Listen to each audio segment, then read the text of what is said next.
Ya, kita masuk dalam pelajaran selanjutnya lagi. Setelah kita membicarakan apa itu filsafat, mengapa berfilsafat, dan pengetahuan manusia itu melewati jenis apa aja atau tools dari kita mendapat pemahaman atau pengetahuan itu seperti apa, kita masuk kepada ini tema dari orang seperti apa yang berfilsafat. Nah, apa ya?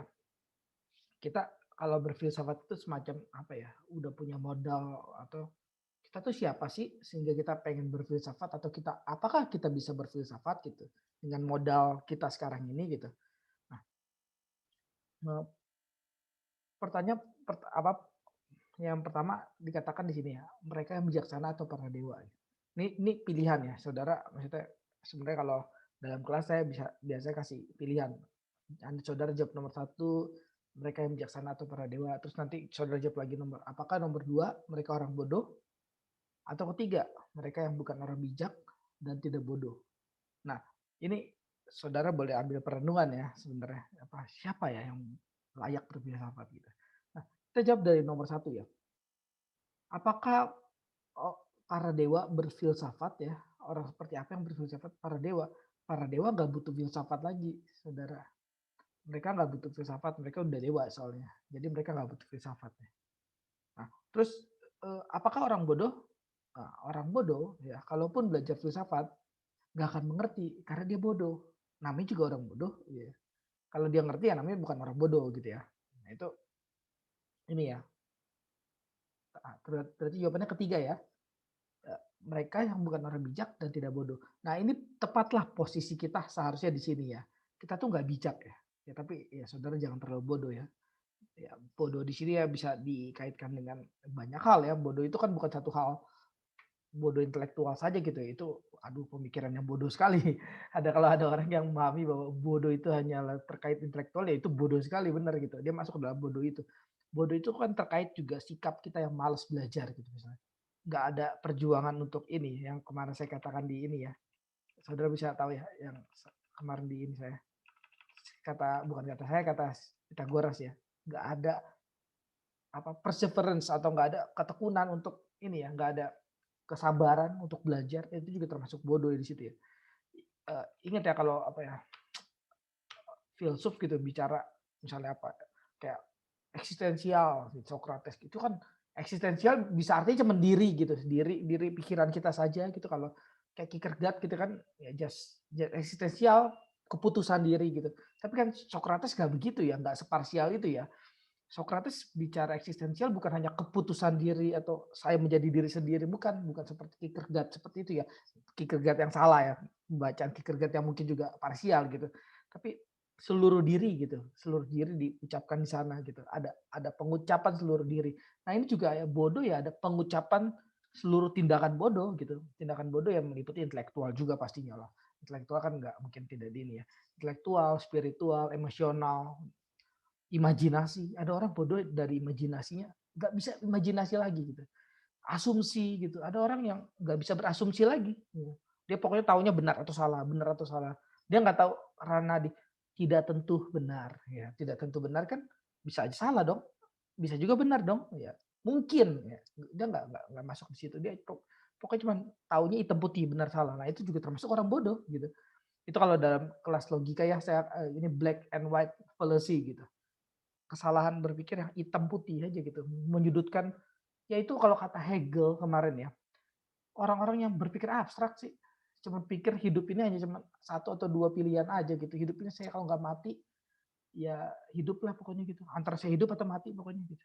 Lah, hidup ini kan nggak begitu ya, saudara bisa kepengen mati gitu, nggak mati kepengen mati gitu, atau kepengen hidup nggak hidup tapi kepengen hidup gitu, bisa bisa begitu kan, hidup bisa begitu ya. Ya, atau saudara ya hidup ini kan gradasinya banyak banget ya, nggak cuma dua ya, saudara ini gitu. Sama kayak orang kalau pacaran putus atau pacaran putus atau enggak kan gitu. Ya kalau pernikahan ya saya nggak bisa bilang cerai atau enggak. Tapi pernikahan itu juga begini, saudara. Pernikahan itu saudara ya kalau saya gambarkan di sini ya, gradasinya banyak gitu. Kalau mau pakai gambar ya, mungkin gambar yang tepat ini kali ya. Mungkin kotak aja kali ya maksudnya.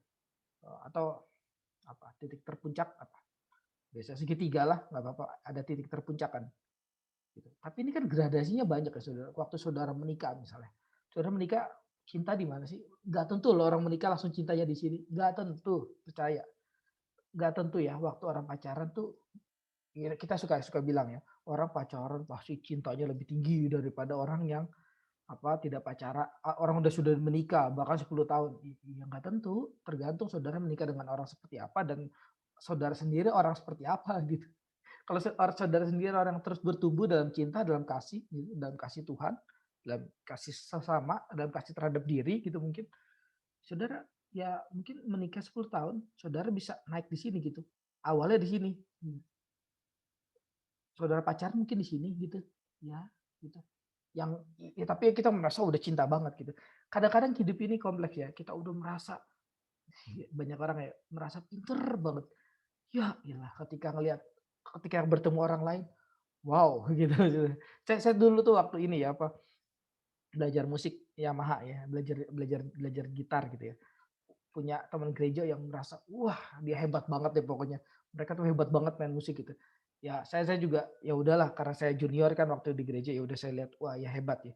Pas saya masuk ini ya Yamaha musik ya, saya masuk kuliah, ada kuliah Yamaha musik ya. Saya masuk ya melihat orang-orangnya. Waduh itu udah main kayak yang di Tom and Jerry itu, Tom and Jerry yang ya dia main piano yang kita kira imajinasi aja itu nggak ada tuh. Ada buktinya. Orang main main gitar seapa ada, orang main piano seapa ada, orang main drum, ya ampun nggak taunya jagonya ada gitu. Kita lihat akhirnya mata kita ya sekali lagi seperti kalau ini ya Kierkegaard katakan, mata kita terbuka luas gitu ya. Jadi kalau ini ya, Kierkegaard kan gini ya, saudara punya mata ya segini ya, mata segini ya bisa lihat siapa diri saudara sendiri ya, nggak bertumbuh ya, matanya kecil gitu. Tapi saudara udah ini just mata, bukan mata beneran lah ya. Saudara kalau mata beneran aneh gitu. Ini kalau mata saudara lebih gede gitu ya, saudara bisa melihat bukan hanya diri saudara sendiri gitu, bukan. Tapi ada sekeliling ya, sekeliling lebih gede gitu. Dan saudara tahu siapa diri saudara, ternyata ya kecil di mata sesama juga itu kecil gitu. Tapi kalau udah lihat lagi gitu kan, bisa lihat lagi kan dengan mata yang lebih besar lagi, lihat lagi bisa lihat Tuhan gitu kan. Semakin lihat Tuhan saudara makin awalnya saudara pikir saudara besar ya. Karena saudara melihat diri sendiri gitu ya. Terus saudara melihat ini, saya ternyata kecil ya, ya. Atau ini, ya ampun saya ternyata titik doang gitu. Cuma seginilah gambar saya, ternyata upil aja saya. Di mata Tuhan upil aja gitu. Iya, kita emang bener di mata Tuhan upil aja karena saudara kalau ini apa ya, kita mati besok juga nggak mungkin nggak ada yang terlalu peduli ya atau mungkin juga hidup kita juga kadang-kadang emang nggak bermakna jadi kita mati besok juga nggak ada yang tahu dan dia udah mati ternyata gitu si Jono udah mati berapa lama mati udah 30 tahun lalu oh udah 30 tahun lalu mati saya baru tahu gitu maksudnya karena hidup kita nggak terlalu bermakna ya saudara tahu ya ada apa Bunda Teresa itu kan itu di asrama ya kehidupan Katolik gitu ya dia sebagai apa penjaga perawat di sana gitu dia masak, dia potong rumput, dia bersih-bersih dan seterusnya lah dia sebagai ibu asrama kira-kira seperti itu ya. Ketika dia mati ya saudara, dua orang tuh nggak cukup gantiin dia saudara. Dua orang nggak cukup. Pekerjaan dia nih digantiin sama dua orang nggak cukup. Tiga orang baru cukup saudara. Tiga orang gantiin pekerjaan Bunda Teresa itu baru cukup. Saudara, saudara kita ini kalau mati ya saudara, berapa berapa berapa orang yang perlu gantiin kita ya? Atau jangan-jangan nggak perlu orang juga, ya nggak apa-apa emang dia mati mah nggak apa-apa, orang dia juga nggak ada hidupnya kok makna nggak ada maknanya kok hidupnya gitu. Gimana ya hidup kita ya? Nah ini ya, kita terus harus menyadari bahwa kita tuh nggak bijak ya, di sini. Titik bijak kita lah kita nggak bijak gitu ya. Tapi ya kita jangan bodoh gitu. Kita jangan kita jangan anggap diri bodoh ya. Jangan berkecil hati, anggap diri bodoh, push diri dalam anugerah Tuhan. Kalau menurut agama Kristen kan dalam anugerah Tuhan, ya dalam agama lain juga kalau ini dia punya Tuhannya gitu, ya kita percaya bahwa manusia nggak sendirian ya. Ya, orang kalau normal dia sadar lah manusia nggak sendirian, minimal ada orang lain kan. Kalau otaknya waras sih gitu ya, ya minimal ada orang lain. Kalau dalam kepercayaan agama ada Tuhan gitu, kita percaya ada Tuhan gitu. Dan Tuhan tuh di dalam filsafat juga bukan Tuhan yang dihina ya, justru Tuhan yang diakui keberadaannya ya. bukan dihina ya. Saudara kalau belajar filsafat jadi menghina Tuhan, justru saudara mungkin orang yang bodoh gitu ya. Karena nggak belajar filsafat secara benar gitu. Atau saudara mungkin merasa sudah bijak, jadi tidak perlu Tuhan gitu. Bahkan di sini aja diakui para dewa ya saudara. Ada kok dalam filsafat para dewa ya. Jadi ini titik bijak kita. Siapakah kita? Modal apa yang kita punyai untuk kita berfilsafat ya? Ini, yaitu kita bukan orang bijak, ingat, dan kita juga bukan orang bodoh. Ya, jadi ini ya, saudara kalau masuk ke dalam wilayah objektivitas gitu ya, kita belajar objektivitas gitu. Objektivitas itu ada di sini ya, saudara misalnya. Ini objektif gitu. Saudara bersyukur akan hari ini itu objektif gitu. Itu bukan relatif, bukan bersyukurnya besok juga bersyukur lagi, besok bersyukur lagi. Buat apa bersyukur sekarang gitu? Enggak, saudara. Bersyukur sekarang ini enggak apa ya, enggak munafik, itu objektif gitu ya. Jadi wilayah objektif itu tetap ada, terus ada ya. Terus ada dan boleh ada lagi gitu. Jadi saudara enggak kenal wilayah yang satu objektif selesai gitu. Itu pemikirannya agak-agak ini ya, kacangan dan agak-agak ini ya, apa, abstrak gitu, abstrak dalam pengertian Hegel ya. Saudara harus udah mulai terbiasa saya bicara abstrak dalam pengertian Hegel ya, bukan abstrak dalam pengertian umum ya, abstrak, abstrak yang aneh gitu. Itu pengertian abstrak gitu, nggak konkret itu pengertiannya ya, sangat nggak konkret ya. Jadi bersyukur boleh, berdoa boleh, yes kita lakukan itu, dan terus belajar gitu. Jadi jangan, nanti aja saya bersyukuran nanti kalau udah selesai belajar. Oh, sampai mati saudara mungkin nggak akan pernah bersyukur karena sampai mati kita nggak akan pernah ya berhenti belajar ya.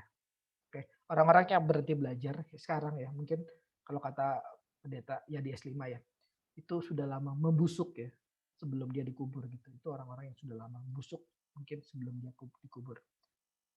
Oke, demikian presentasi kali ini.